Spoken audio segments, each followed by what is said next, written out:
नमस्ते बच्चों, good morning. कैसे हैं आप सब?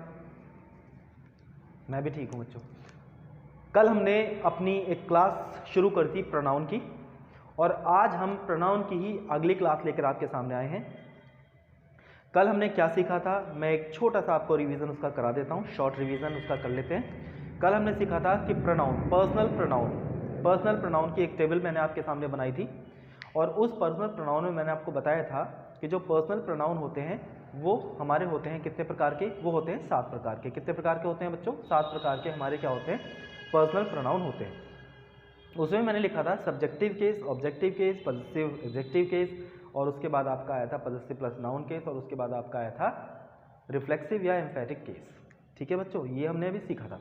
उसमें मैंने आपको दूसरी बात बताई थी, आई और वी जो होते हैं हमारे स्पीकर होते हैं, है ना। आई और वी हमारे क्या होते हैं, स्पीकर होते हैं, और वो हमारे हमेशा ही क्या होते हैं, फर्स्ट पर्सन की कैटेगरी में आते हैं। दूसरी बात मैंने आपको बताई थी, यू हमारा क्या होता है, लिसनर होता है, और वो सेकंड पर्सन की कैटेगरी में आता है। उसके बाद ही, शी, दे, इट, ये हमारे थर्ड पर्सन की कैटेगरी में आते हैं और नॉन एक्टिव पर्सन होते हैं। ये मैंने बात आपको कल बताई थी। और इसके अलावा मैंने आपको एक चीज़ समझाई थी कि प्रेपोजिशन। क्या समझाया था मैंने? प्रेपोजिशन। जब भी प्रेपोजिशन से कोई भी एक प्रेपोजिशन आ जाए, उससे दो प्रोनाउन या नाउन कनेक्ट हो जाएं, प्रेपोजिशन से दो नाउन या दो प्रोनाउन कनेक्ट हो जाएं। चूंकि हम यहाँ बात कर रहे हैं प्रोनाउन की, तो चलिए प्रोनाउन ही मैं आपको बताता हूँ। दो प्रोनाउन अगर कनेक्ट हो जाते हैं तो प्रेपोजिशन के बाद का जो भी प्रोनाउन होगा वो हमेशा ही ऑब्जेक्टिव केस में होता है। काय में होता है बच्चों? वो हमेशा ही ऑब्जेक्टिव केस में होता है। बात समझ में आई थी आपको? ठीक है, उसका मैंने आपको कुछ एग्जाम्पल भी दिया था, कुछ प्रेपोजिशन मैंने आपको लिखवाई भी थी। तो एक सेंटेंस और मैं आपको कल का ही रिवीजन की तरह से सेंटेंस एक मैं बता देता हूँ जो कि एग्जाम में आया हुआ है। देख लीजिए बच्चों, जैसे मैंने सेंटेंस लिखा, देयर इज अ फ्रेंडशिप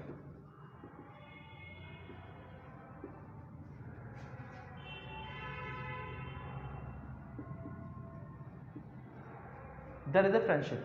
अब देखिए बच्चों, ये क्या लिखा, बिटवीन। बिटवीन क्या होता है? बिटवीन अपने आप में एक प्रेपोजिशन है। क्या होती है? प्रेपोजिशन। और मैंने यहाँ लिखा between she and I, between she and आई। अब ये सेंटेंस आपको क्या करना है, करेक्ट करना है। ये सेंटेंस करेक्ट आपको करना है।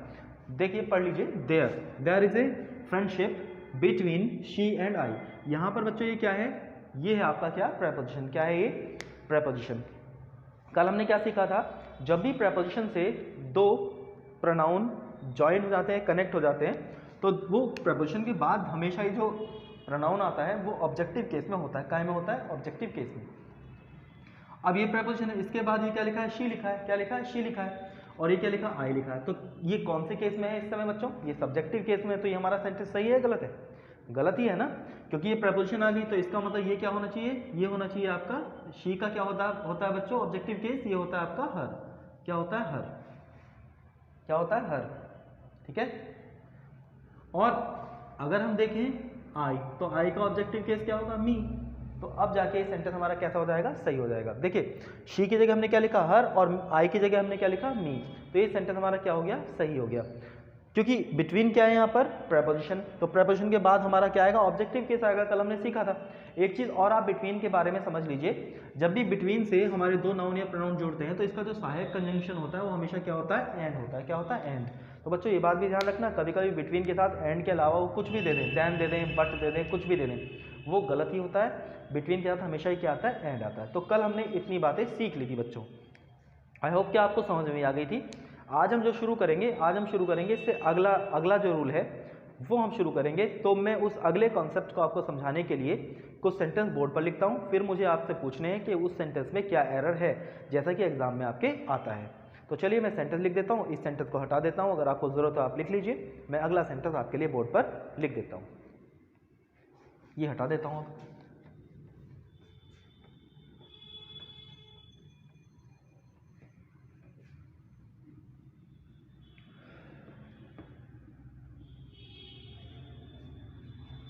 देखिए बच्चों, मैं अब आपके सामने कुछ सेंटेंस लिख रहा हूँ, उन सेंटेंस को आप जरा ध्यान से देखना, ठीक है। चलिए मैं सेंटेंस लिखता हूँ। सेंटेंस लिखा मैंने,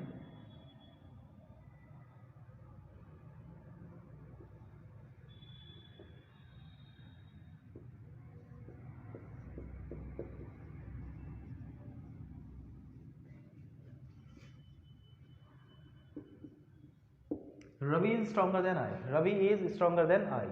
ठीक है बच्चों। अब मैं एक और सेंटेंस लिखता हूं, Rohit likes me more than she. अब एक सेंटेंस से लिखा, एक सेंटेंस ये लिखा है, Rohit likes me more than she, Rohit likes me more than she. बच्चों एक सेंटेंस और लिखता हूं मैं, जैसे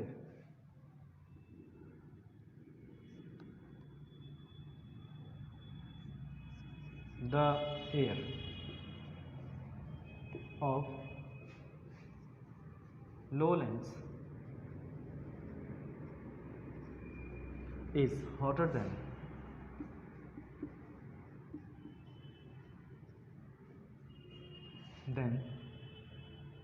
hills, hotter than hills, ये लिखा है hotter than hills। ये 3 सेंटेंस है, आपको इसमें बताना है कि इस सेंटेंस में क्या गलती है। आपके पास 1 मिनट का समय है, आप बताइए इसमें क्या गलती है, फिर मैं आपको समझाता हूं।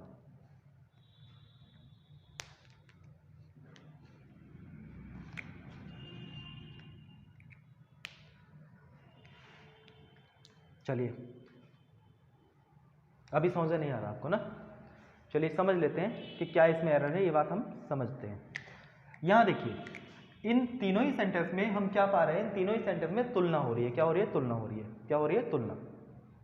ठीक है, तो जब भी बच्चों तुलना होती है, आप मेरी बात समझना, जब भी तुलना होती है, आप मेरी बात समझना बच्चों, जब भी तुलना होती है, जब भी तुलना होती है, तो तुलना हमेशा ही लाइक वाइज चीज़ों की होती है। कैसी होती है बच्चों? लाइक वाइज चीज़ों की तुलना हमेशा ही कैसी होती है? लाइक वाइज चीज़ों की तुलना हमेशा की जाती है। लाइक वाइज जैसे अगर मैं सब्जेक्ट की तुलना कर रहा हूँ तो सब्जेक्ट की तुलना मैं सब्जेक्ट से ही करूँगा। मीन्स सब्जेक्टिव केस की तुलना हमेशा ही कैसे होगी? सब्जेक्टिव केस से ही होगी। सब्जेक्टिव केस की तुलना हमेशा ही सब्जेक्टिव केस से होगी। ऐसे ही ऑब्जेक्टिव केस की तुलना हमेशा ही ऑब्जेक्टिव केस से होगी। ऑब्जेक्टिव केस की तुलना हमेशा ही ऑब्जेक्टिव केस से होगी। आई बात समझ में बच्चों?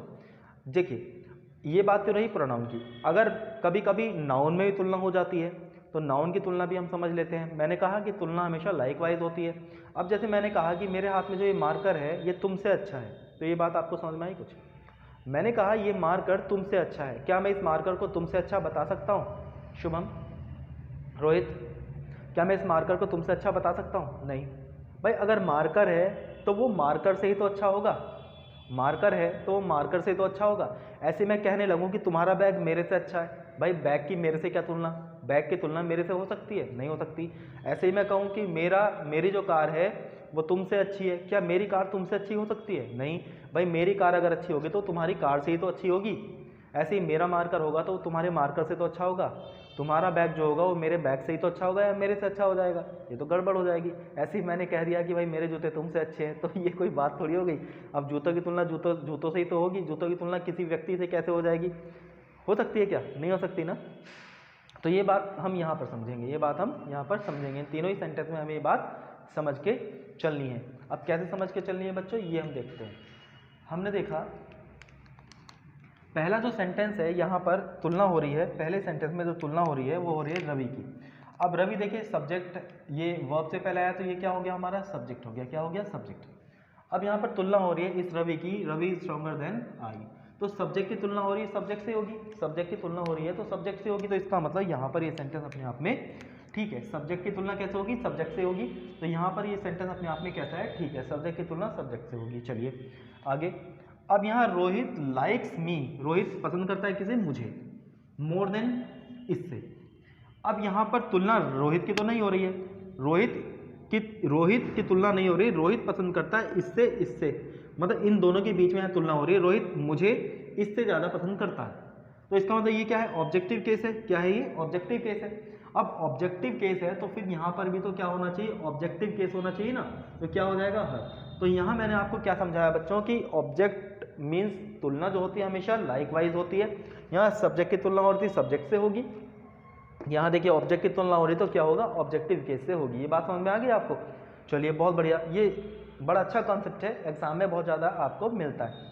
अब अगर हम बात करें यहाँ इस सेंटेंस को देखिए, the air of lowlands is hotter than hills. यहाँ मैंने कहा जो लोलैंड्स की हवाएं हैं, मैदानी क्षेत्रों की हवाएं हैं, वो पहाड़ों से गर्म है, पहाड़ों से गर्म होती हैं। भाई हवा पहाड़ों से गर्म होगी क्या? हवा तो पहाड़ों की हवा से ही गर्म हो सकती है ना, हवा तो पहाड़ों की हवा से ही गर्म हो सकती है ना। तो यहाँ पर क्या गड़बड़ आपको लग रही है बच्चों? यहाँ पर गड़बड़ ये लग रही है कि यहाँ मुझे हवा की तुलना हवा से ही करनी चाहिए थी। मुझे हवा की तुलना पहाड़ों से कैसे कर सकता हूँ मैं? कौन कर सकता है हवा की तुलना पहाड़ों से? नहीं कर सकते ना। तो यहाँ पर आप एक बात समझिए मेरी, किस प्रकार से हम इस सेंटेंस को सही करेंगे, इस बात को समझ लीजिए। देखिए यहाँ पर हम क्या करते हैं, यहाँ पर हम इस एयर का ही एक प्रोनाउन लिखते हैं जिसको हम क्या कहते हैं, दैट। क्या कहते हैं? दैट। और फिर हम यूज करेंगे ऑफ का यूज करेंगे? ऑफ। ठीक है, तो ये सेंटेंस अब हमारा हो जाएगा, the air of lowlands is hotter than that of hills. अब आपको बात समझ में आई? तो यहां पर ये सेंटेंस हमारा क्या हो गया, ठीक हो गया। अब ये पूरा सेंटेंस कैसे हो जाएगा? अगर मैं इस सेंटेंस को लिखूं, तो ये सेंटेंस हो जाएगा, the air of lowlands is hotter than, ये हटा देता हूं, हॉटर देन दैट ऑफ, हमें क्या लिखना पड़ेगा यहाँ, दैट ऑफ। अब ये हो जाएगा आपका हिल्स। तो यहाँ पर हमने इस एयर का ये यहाँ पर प्रोनाउन लिखा और फिर ऑफ लिखा और इस तरह से सेंटेंस को हमने क्या कर दिया, ठीक कर दिया। ठीक है बच्चों, अब देखिए, ठीक है, अब एक बात और समझने की यहाँ पर ये है कि कभी कभी क्या होता है, कभी कभी यहाँ पर आपका जो ये नाउन होता है ये प्लूरल में होता है। कैसे होता है? प्लूरल, सॉरी बच्चों, प्लूरल में कैसे होगा? प्लूरल में जैसे मैंने लिखा,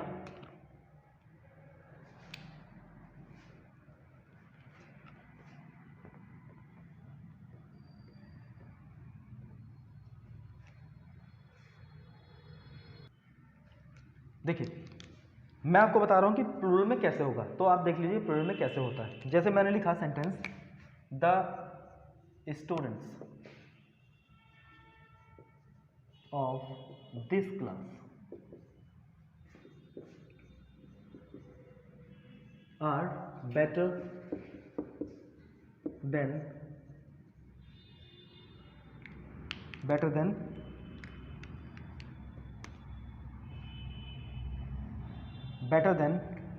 ब्लैक मार्कर से लिखते हैं, बेटर देन दैट क्लास। यहाँ दैट मत लिखिएगा, आप कंफ्यूज हो जाएंगे थोड़े से। यहाँ मैंने लिखा माई क्लास, ठीक है, यहाँ मैंने माई क्लास लिखा और यहाँ पर लिख देता हूँ मैं योर क्लास, ये लिखा योर क्लास। ठीक है, यहाँ लिखा है the students of my class are better than your class. अब यहाँ पर तुलना किसकी हो रही है? स्टूडेंट्स की। किसकी तुलना हो रही है? स्टूडेंट्स की। अब यहाँ मैंने स्टूडेंट्स की तुलना ना करके देखिए क्या कह दिया, the students of my class are better than your class. मेरे क्लास के जो स्टूडेंट्स हैं वो तुम्हारी क्लास से अच्छे हैं, तुम्हारी क्लास से। अब यहाँ मुझे तुलना किसकी करनी थी? क्लास की करनी थी या बच्चों की करनी थी? बच्चों की करनी थी ना, स्टूडेंट्स की करनी थी ना। तो यहाँ पर देखिए जब ये प्लूरल हो जाता है तो यहाँ पर हम क्या लिखते हैं, दैट की जगह हम दैट नहीं लिखेंगे, दैट की जगह हम लिखते हैं दोज। क्या लिखते हैं? Those of. अब ध्यान रख लेना इस बात का, जहां हम दैट लिख रहे थे सिंगुलर के लिए, वहां पर हम क्या लिखेंगे? Those of. तो ये सेंटेंस कैसे हो जाएगा? ये सेंटेंस देखिए, the students of my class are better than those of your class. ये हो जाएगा आपका सेंटेंस करेक्ट। ठीक है बच्चों, तो आप इसको लिख लीजिए, एक बार जरा लिख लीजिए कि तुलना हमेशा लाइक वाइज चीज़ों की होती है, वस्तुओं की होती है, चाहे वो नाउन हो चाहे वो प्रोनाउन हो। अगर सब्जेक्टिव केस है तो फिर सब्जेक्टिव केस से होगी, अगर ऑब्जेक्टिव केस है तो ऑब्जेक्टिव केस से, अगर नाउन है तो इस तरह से आपको ध्यान रखना है कि तुलना हमेशा लाइक वाइज चीज़ों की ही की जाती है। बात समझ में आई बच्चों? तो आप जो मैंने लिखा था उसको आप नोटिस कर लीजिएगा, स्क्रीनशॉट ले लीजिएगा। बात क्लियर हो गई ना आपको? चलिए बहुत बढ़िया। अब ये था हमारा सेकंड कॉन्सेप्ट प्रोनाउन में, ये था हमारा प्रोनाउन में सेकंड कॉन्सेप्ट। अगर हम बात करें थर्ड कॉन्सेप्ट की, तो थर्ड कॉन्सेप्ट क्या आता है हम ये सीखते हैं।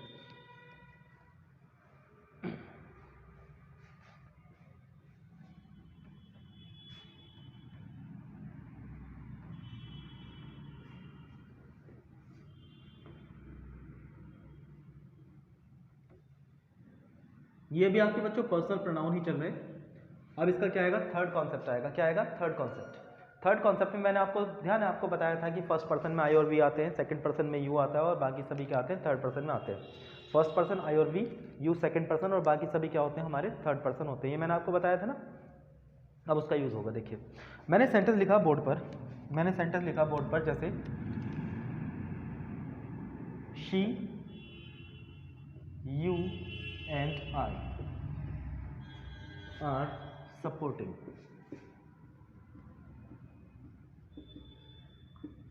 The poor. एक सेंटेंस ही लिखा है, एक सेंटेंस आपका लिखा है।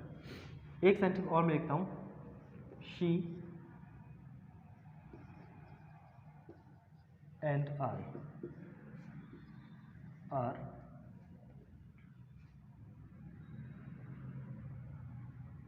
आर छोड़िए, यहां लिखिए हैव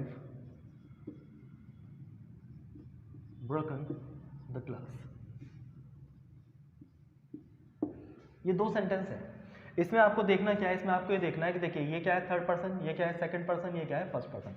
थर्ड, सेकंड, फर्स्ट। कभी कभी सेंटेंस में क्या होता है, सेंटेंस में तीनों ही जो प्रोनाउन होते हैं इनका ऑर्डर में मिस्टेक आ जाती है, इनके क्रम में मिस्टेक आ जाती है। अब इनका क्रम क्या, ये समझने की जरूरत है। इनके क्रम में मिस्टेक आ जाती है। देखिए जब भी तीनों ही प्रकार के प्रोनाउन हमें आगे पीछे दे दिए गए हों, तीनों ही प्रकार के प्रोनाउन, जैसे थर्ड हो गया, सेकंड हो गया, फर्स्ट हो गया, इसमें जरूरी नहीं कि तीनों ही मिल जाएं, दो भी मिल सकते हैं आगे पीछे। तो जब भी हमें तीनों ही या दो प्रकार के प्रोनाउन आगे पीछे मिल जाएं तो हम सेंटेंस को पढ़ेंगे ध्यान से, सेंटेंस को पढ़ेंगे ध्यान से। अगर उस सेंटेंस में हमारा पॉजिटिव एक्शन है, क्या है, पॉजिटिव एक्शन, क्या है, पॉजिटिव एक्शन। अगर सेंटेंस में हमारा क्या है, पॉजिटिव एक्शन है, जैसे मैंने इस सेंटेंस को देखा, she, you and I R supporting the poor. इसमें हमारा क्या है, पॉजिटिव एक्शन है कि हम गरीबों की क्या कर रहे हैं, सपोर्ट कर रहे हैं गरीबों को। तो ये बच्चों क्या है, पॉजिटिव एक्शन है। तो जब भी पॉजिटिव एक्शन होता है तो हमारा जो इसका ऑर्डर होता है प्रोनाउन का, वो होता है 231। क्या होता है, 231। 231 का क्या मतलब हुआ, सबसे पहले आपका क्या आ जाएगा, सेकंड पर्सन। सबसे पहले क्या आएगा, सेकंड, और इसमें सेकंड क्या है, यू है। तो सबसे पहले इस सेंटेंस को सही करने के लिए क्या लिखा जाएगा, सेकंड पर्सन लिखा जाएगा, मतलब यू। अब उसके बाद आएगा आपका थर्ड पर्सन। थर्ड पर्सन क्या है इसमें, ये हो गया, ठीक है। अब ऐसे ही ये एंड आ जाएगा और उसके बाद फर्स्ट पर्सन यहाँ आ जाएगा, फर्स्ट पर्सन अपनी जगह आ जाएगा, ठीक है। तो ये हमारा क्या हो गया, इसका ऑर्डर हो गया सही। अगर प्रोनाउन हमें मिल जाते हैं तो सही प्रोनाउन का जो ऑर्डर होता है, एक्शन भी देखना पड़ता है। एक्शन अगर हमारा पॉजिटिव है तो हम उनको रखते हैं 231 के क्रम में। ये हमारा क्या हो गया, सेकंड पर्सन हो गया, ये हमारा थर्ड पर्सन हो गया और ये हमारा फर्स्ट पर्सन हो गया। अगर इसको हम लिखना चाहें ऐसे लिख सकते हैं, 2, 3 और 1, ऐसे भी लिख सकते हैं। तो ये हो गया आपका 231। बाकी सेंटेंस आपका सही है, कोई दिक्कत नहीं है। अब इसके बाद अगर हम इसको ऐसे लिख दें 231, मान लीजिए मैंने इसको लिखा 231, ऐसे ही लिख दिया मैंने इसको, जैसे कि मैंने आपको समझाया ऐसे ही मैंने इसको लिखा। मान लीजिए लिख दिया मैंने 2 शी एंड। अब ये सेंटेंस ठीक है क्या, नहीं, ये सेंटेंस भी अब ठीक नहीं है। अब इस सेंटेंस में क्या हो गया, इस सेंटेंस में देखिए मैंने आपको कहा था ना कि सेंटेंस को करेक्ट करने से पहले, इनका ऑर्डर लिखने से पहले सेंटेंस को केयरफुली हमें पढ़ना है कि इसमें जो एक्शन दिया गया है वो कैसा है, और फिर वो पॉजिटिव है या निगेटिव है, पॉजिटिव है या निगेटिव है। अब इसमें देखिए एक नेगेटिव है एक्शन इसमें, have broken the glass, glass तोड़ दिया। अब किसी का ग्लास तोड़ना, किसी का शीशा तोड़ना, पत्थरबाजी करना, ये कोई अच्छा काम तो है नहीं। अच्छा है, अच्छा काम तो नहीं है ना। तो जब भी हमारा कोई एक्शन नेगेटिव होगा, क्या होगा, नेगेटिव होगा, तो इनका जो क्रम हो जाता है ना बच्चों, इनका क्रम हो जाता है 1 2 3। क्या हो जाता है, 1 2 3। तो क्या हो जाएगा ये, आई, यू एंड शी। अब ऐसा क्यों हुआ ये, अब ऐसा इसलिए होता है बच्चों, देखिए मैं आपको समझा दूं, वैसे तो टीचर रटाई देते हैं लेकिन मैं आपको समझा देता हूँ। ऐसा ही इसलिए होता है कि इंग्लिश में, भाषा कोई भी हो, उसमें क्या शिष्टाचार ही होता है सब कुछ। जब आप सामने बोल रहे हैं तो शिष्टाचार ही हमारा काम आता है, शिष्टाचार सबसे बड़ी चीज़ होती है। लेकिन ये शिष्टाचार आजकल के समय में मत दिखा देना, फंस जाओगे। लेकिन जो आपका रिटन है या जो पढ़ाई है वो तो पढ़ाई की तरह से ही करेंगे ना। क्या होता है शिष्टाचार, जब भी हम कोई नेगेटिव एक्शन करते हैं तो उसका ब्लेम हम खुद अपने ऊपर लेते हैं। अपने ऊपर मतलब आई, आई मतलब ये। जब भी कोई नेगेटिव एक्शन होता है तो उसका ब्लेम हम अपने ऊपर लेते हैं, फिर दूसरे को देते हैं और थर्ड पर्सन को बाद में ले लेते हैं कि चलो उसने भी ये कार्य किया। लेकिन अगर कोई अच्छा एक्शन है, अगर कोई अच्छा एक्शन है तो अच्छे एक्शन में हम क्या करते हैं, अच्छे एक्शन में यू मतलब सामने वाले को क्रेडिट दिया जाता है। सामने वाले को क्या दिया जाता है, क्रेडिट दिया जाता है कि ये कार्य अच्छा हुआ है, और उसके बाद थर्ड पर्सन को दिया जाता है, फिर अपने आप को कहा जाता है कि देखो अच्छा काम होगा तो सामने वाले को पहले, उसको उसके बाद, और अपने आप को सबसे बाद में। लेकिन अगर नेगेटिव कार्य होगा तो अपने आप को सबसे पहले। देख रहे हैं ना आप, समझ रहे हैं ना? तो ये होता है शिष्टाचार। लेकिन ये आजकल के समय में मत कर देना, फंस जाओगे। बात है ना समझ में? तो जब भी आप लिख लीजिए इसको, जब भी हमारा कोई एक्शन पॉजिटिव होगा तो उसमें जो प्रोनाउन का क्रम होगा, प्रोनाउन का ऑर्डर होगा, वो होगा क्या? पॉजिटिव एक्शन होगा तो होगा 231 231 क्या होगा? 231 क्या होगा? 231। और अगर सेंटेंस हमारा नेगेटिव एक्शन रखता है, सेंटेंस हमारा क्या रखता है? नेगेटिव एक्शन रखता है, तो नेगेटिव एक्शन वाले सेंटेंस में हमारा जो ऑर्डर होगा वो होगा 123। क्या होगा? 123। ठीक है बच्चों, तो आप इसको लिख लीजिए, दोनों सेंटेंस को सही कर लीजिए जल्दी से।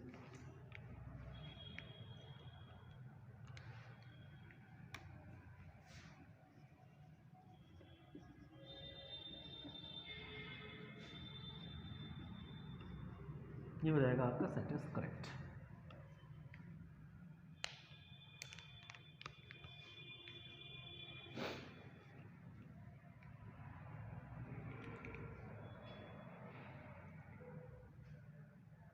चलिए, ये बात आपको समझ में आ गई होगी, तो हम आगे बढ़ें।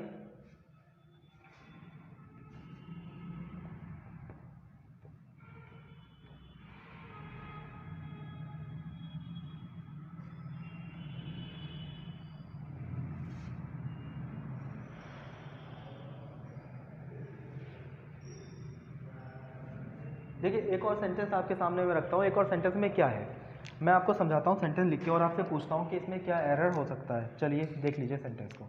जैसे मैंने लिखा, अच्छा एक बात बताना आप, जैसे आई है तो आई के साथ आप पॉजिटिव इंग्लिश क्या लिखते हैं? आई के साथ लिखते हैं जैसे I am reading my book, ये तो लिखते हैं ना आप। पॉजिटिव एडजेक्टिव आई के साथ माई का यूज़ करते हैं। ऐसे यू के साथ अगर आपको लिखना है, यू के साथ अगर लिखना है तो यू के साथ हम क्या लिखते हैं? यू के साथ अगर हम लिखेंगे तो क्या लिखेंगे? योर। क्या लिखेंगे? योर। ये बहुत आसान है। लेकिन कभी कभी क्या होता है, कभी कभी हमारा सेंटेंस आ जाता है, कैसे आ जाता है? देखिए, मैंने लिखा you and I R reading. अब यहाँ आपको एक ब्लैंक मिल गया, बुक, ये लिखते हैं, ये लिखा, ठीक है। अब आपको मुझे बताना है कि मुझे अगर यहाँ फिल करना है तो मैं क्या फिल करूँगा? माई फिल करूँगा, और फिल करूँगा, यहाँ पर मैं योर फिल करूँगा, या दियर आएगा? क्या यहाँ पर आना चाहिए? यहाँ पर क्या आना चाहिए? क्या मैं यहाँ फिल कर सकता हूँ? तो आपको ये बताना है इन तीनों में से, चारों में से मुझे यहाँ क्या फिल करना है। यू है तो हम क्या यूज़ कर लेंगे? योर। आई है तो हम यूज़ कर लेंगे माई। और अगर दोनों ही तरह के हमारे आ जाएं, जैसे यू और आई दोनों ही आ जाएंगे, तो हम इनमें से क्या फिल करेंगे? ये क्वेश्चन हमारे सामने दो तरह से आता है। एक तो स्पॉटिंग एरर में आता है बच्चों, एक तो स्पॉटिंग एरर में आता है, और दूसरा आता है ये हमारा, कभी कभी इस तरह से ऑप्शन आपको दे देंगे और आपको इनमें से क्या करना पड़ेगा? फिल करना पड़ेगा। तो आप जो भी बताएं, लेकिन इसका आंसर जो है, इसका आंसर हमारा क्या आ रहा है? इसका आंसर आएगा आर। अभी क्यों आएगा मैं आपको समझा देता हूँ। देखिए, जब भी ये ऊपर वाले सेंटेंस में दोनों हटा देता हूँ, उसके बाद मैं आपको ये समझाऊंगा।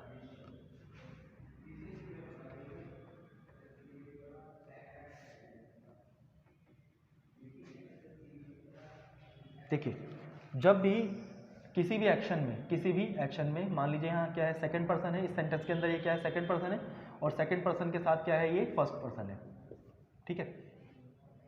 तो जब भी किसी भी एक्शन में फर्स्ट पर्सन इंक्लूड होता है, तो यहाँ जो इसका पॉजिटिव इंग्लिश आती है वो क्या आती है? आवर आती है।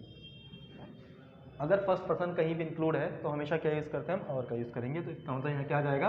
आवर आ जाएगा। लेकिन अगर फर्स्ट पर्सन इंक्लूड नहीं है, हमारे सामने सेकंड पर्सन और थर्ड पर्सन, तो यहाँ पर हम यूज़ करेंगे योर। अगर सेकंड पर्सन के साथ भी आई आ गया, मीन्स फर्स्ट पर्सन आ गया, थर्ड पर्सन के साथ भी फर्स्ट पर्सन आ गया, तो कहने का मतलब ये है कि अगर फर्स्ट पर्सन कहीं भी इंक्लूड है, तो फिर हम वहाँ पर यूज़ करते हैं आवर का। और अगर फर्स्ट पर्सन नहीं है, सेकंड पर्सन के साथ थर्ड पर्सन है, थर्ड पर्सन के साथ सेकंड पर्सन है, तो हम क्या यूज़ करते हैं? योर। और दोनों ही जगह अगर हमारा क्या आ जाता है? थर्ड पर्सन आ जाता है, तो हम यूज़ करेंगे दियर। क्या यूज़ करेंगे? दियर। तो इस तरह से हम इनको फिल करते हैं। चलिए मैं एक एग्जाम्पल और लिखता हूँ आपके लिए, तो आपको इसका आंसर समझ में आ गया होगा। और इसका आंसर है, अगला सेंटेंस मैं बोर्ड पर लिखता हूँ, ध्यान से पढ़ के उसका आंसर आपको देना है।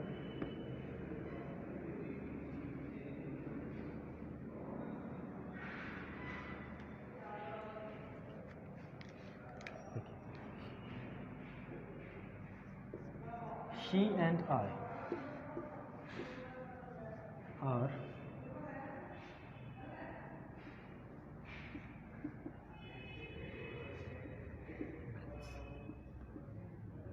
क्या आएगा यहाँ पर?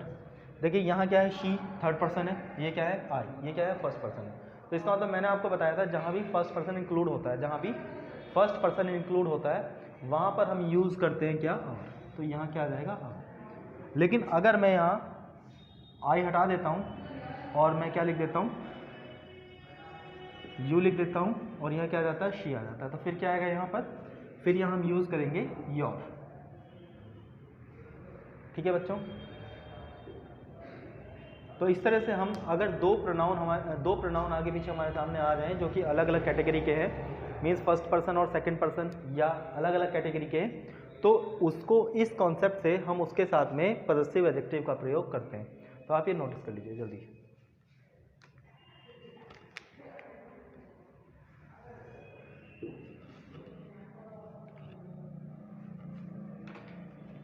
चलिए समझ में आ गया थी गुंजन, समझ में आ गया?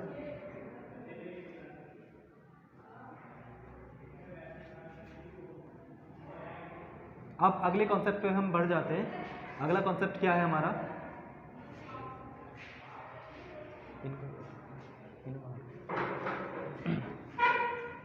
अगला कॉन्सेप्ट है लेट। देखिए ये क्या है, लेट। लेट के बाद लेट एक वर्ब होती है, आपको पता है। लेट के बाद हमेशा ही ऑब्जेक्टिव केस का प्रयोग किया जाता है। लेट के बाद हमेशा ही ऑब्जेक्टिव केस का प्रयोग किया जाता है। लेट के बाद हमेशा ऑब्जेक्टिव केस का प्रयोग किया जाता है। जैसे अगर मैंने लिखा late I entered the class, late I enter the class, late I enter the class. अब देखिए लेट है, तो लेट के बाद हमें क्या, लेट के बाद हमेशा क्या आएगा, ऑब्जेक्टिव केस आएगा। तो ये सेंटेंस अगर हमें सही करना है, सेंटेंस हमें सही करना है, तो कैसे सही हो जाएगा ये हो जाएगा आपका लेट मी। क्या हो जाएगा, let me enter the class. तो इसको आप नोटिस कर लीजिएगा। लेट के बाद हमेशा ही ऑब्जेक्टिव केस का प्रयोग किया जाता है। लेट के बाद हमेशा ही ऑब्जेक्टिव केस का प्रयोग किया जाता है। आप इसको लिख लीजिए। अब इसके बाद अगर हम यूज करेंगे तो देखिए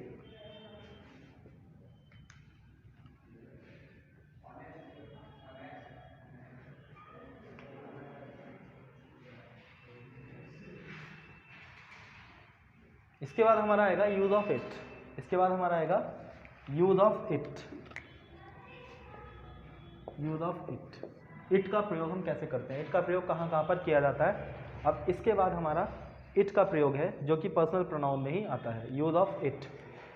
देखिए इट का सबसे पहला अगर मैं आपको कॉन्सेप्ट बताऊं तो सबसे पहला कॉन्सेप्ट है इट का। मान लीजिए हमें सेंटेंस में मिला इट इज या it is, it was, it is या इट वाज। क्या मिला, इट इज या इट वाज। क्या मिल गया हमें, इट इज या इट वाज। तो यहाँ पर देखिए ये इट का प्रयोग कहाँ पर होता है। इसी तरह से अगर मैं आपको दूसरा इट का कॉन्सेप्ट बताऊं, दूसरा इट का अगर कॉन्सेप्ट मैं आपको बताता हूं तो इट का प्रयोग कहाँ पर होता है। इट का प्रयोग जैसे आपने सुना होगा, इट का प्रयोग आप वेदर के लिए करते हैं, इट का प्रयोग आप एनिमल के लिए करते हैं, इट का प्रयोग आप थिंग्स के लिए करते हैं। तो इट का प्रयोग काफ़ी अच्छा है बच्चों। तो इट का प्रयोग मैं आपको कल अगली क्लास में आपके समझाऊंगा। तब तक के लिए आप अपना ध्यान रखिएगा, सुरक्षित रहिएगा। वंदे मातरम, नमस्ते।